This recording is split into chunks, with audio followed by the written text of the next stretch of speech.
up, YouTube? Born on Asphalt Meadow here, and this is going to be my long overdue response to Amazing Libertarian. Again, this is going to be the third one. And you know what? I'd like to say it's not getting old at all. This is actually getting more interesting as it goes along. Sorry, it's been forever, dude, since I've gotten back to you. I'm going to be responding to it point by point, which is how I like doing it, really. I don't like, you know, like writing down summaries and stuff like that. I'll just respond to the points as he makes them. So I'll be watching it now, and that's basically what I'll be doing. His first point was he actually managed to come up with sources that I haven't checked, so I'll take his word for it, because he's probably more careful now that I've debunked his first source. For extra biblical sources that the prophets died for their faith. Or sorry, not the prophets, the apostles died for their faith. Okay, you got me.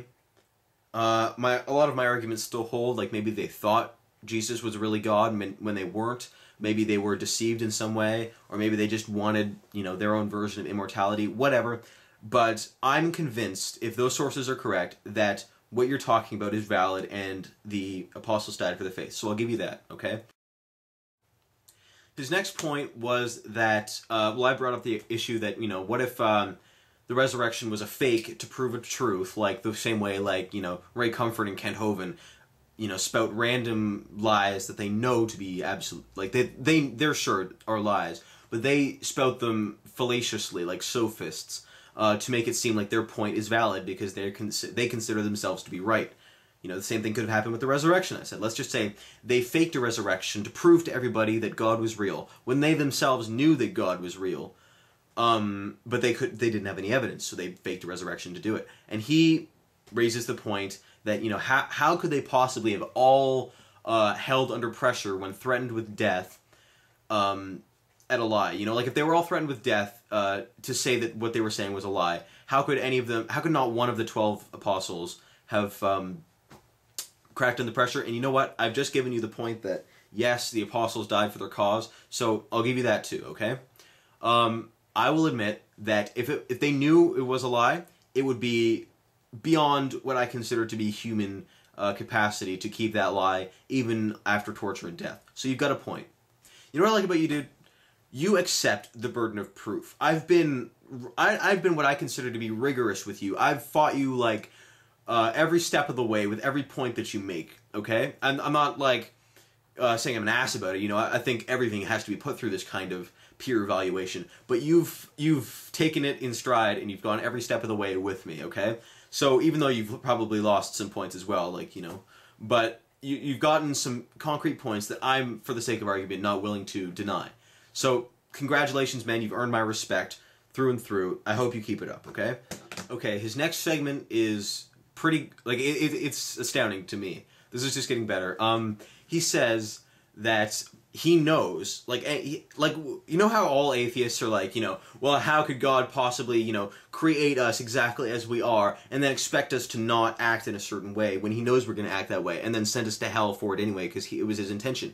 He completely acknowledges that. He says, you know what, if God is all-knowing, he knows what we're going to do. So therefore, it's completely wrong of him to send us all to hell. So he said that. Like, I'm not kidding.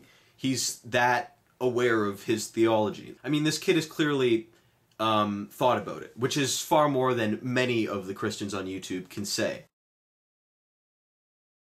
Was, why did Jesus come to earth to save us if God knows that we can't be held accountable for our actions? He says that God knows that we're not responsible for our actions, but he sent Jesus to earth, which was himself, to have kind of like a physical representation of his acknowledgement that humans can't be held accountable for what he created them to do. I don't really understand what you mean here, dude, to be honest. Like, God is all-knowing. He's the judge. It's not like he is held accountable to a higher standard than himself, you know? So if he knows in his own mind that we're all going to go to heaven anyway because he created us to be exactly as we are, right? Why would he bother? Like, what is to be gained from going to earth to save us? Like, you know, if there was some higher figure than God that wanted a representation of it, then sure, I could understand it. But God is the standard. Like, who does he appeal to, right? But another thing I was thinking of, right? A lot of people, I don't know your thoughts on the subject, but a lot of people say Jesus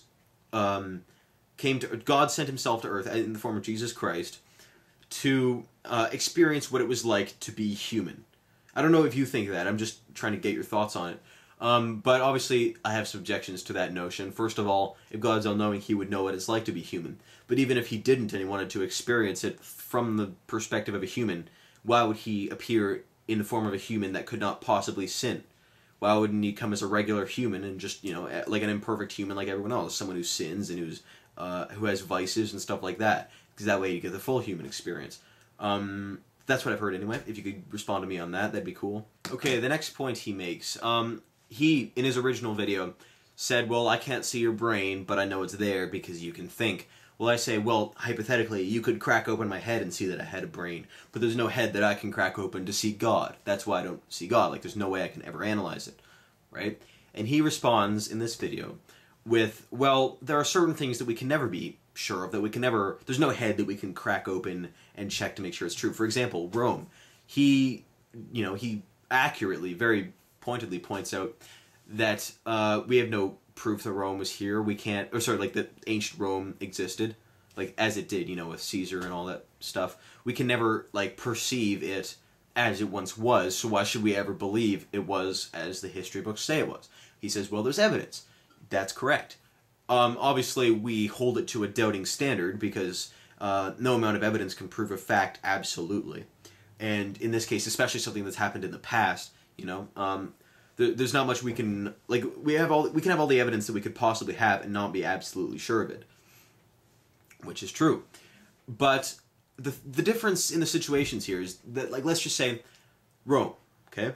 I can understand how a Rome could have existed. I could understand how there could have once been a civilization like Rome, with Colosseums and Caesars and whatnot, right? I could understand the physical mechanics of how such a civilization could have come to be, okay? The Holocaust. A lot of people doubt the Holocaust unjustly. But I can obviously see how a Holocaust could have come to happen. I can understand the physical mechanisms of how it could come to happen, and I don't doubt that it did happen, and I don't doubt that it could have happened, is what I'm saying, right? The chief differences in the situations, dude, is that we're talking about something that's physically possible and understandable, and then there's the resurrection, which defies several laws that we consider to be physics. One, if it's clear biology that if you were to be dead for more than an hour, you'd have incredibly severe brain damage. And yet, Jesus was dead for 3 days and rose. I don't understand how that's physically possible. By our standards today, that is physically impossible. And there's no way we can ever examine the scenario by running a test, like a controlled condition, to see how someone could come back to life after 3 days of being dead, because they can't, right? But Jesus did. So, you know what I'm saying here, man? It'd be easy, like, the evidence is such that, according to you, that he did. So you believe the evidence that he was resurrected. But by my standards, it's physically impossible. So I'd have to see evidence of something physically impossible coming to be before I believed in something that was physically impossible. You know what I mean? You know what? I think we've pretty much said all that we can say on the resurrection of Jesus Christ. You're convinced it didn't happen. I see your evidence, and I'm not saying it's invalid. I'm just saying I'm not obliged to believe it. There's still... it's all about judging the odds at this point. Which do you think the odds are better of? You think the odds are a certain way. I think the odds are a different way. So I don't think we should continue with that debate. We're pretty much set in our ways about it. There's actually something I want to get into in a second, which I think one of your next points is going to be. Your last point actually made me realize something. I pointed out in my video a contradiction in his statements where he said, well, it makes sense to me that Jesus Christ was resurrected, therefore it's evidence for God. And then I said, well, suffering, the whole argument from evil thing. And he said, well, that makes sense to me, but it's not a point either way. And I said, well, what's the difference? These two things make sense to you. One's not a point, the other one is. And he said, he actually made a mistake in the way he phrased it. What he meant to say is that evidence of something physically impossible happening is evidence of God, which is true in this context. But evidence from things like, evil, don't prove God either way, because you could just as easily argue that God is evil. And it honestly, it impressed me, because I've never heard a theist admit that their God could be evil. So, and it was actually quite clumsy of me when I instigated this debate to not define the terms we were using. I mean, we're all familiar with the term Jesus. but the other term being used is God. Is Jesus God? And we never defined what God is. I was under the impression that we were going from the Christian perspective, that God is all-knowing, all-powerful, infinitely good, and eternal, and unchanging, etc., and perfect, etc., like all those things, right? That's what I thought we were going by. But apparently, you admit that God could be evil. So I think I'll leave it to him now. Please, if you would, for me, define what you mean by God. So anyway, that was my response. I am Born in Asphodel Meadow. Thank you guys for watching, and I hope this continues. Subscribe to me, and I don't know, I'll do something cool.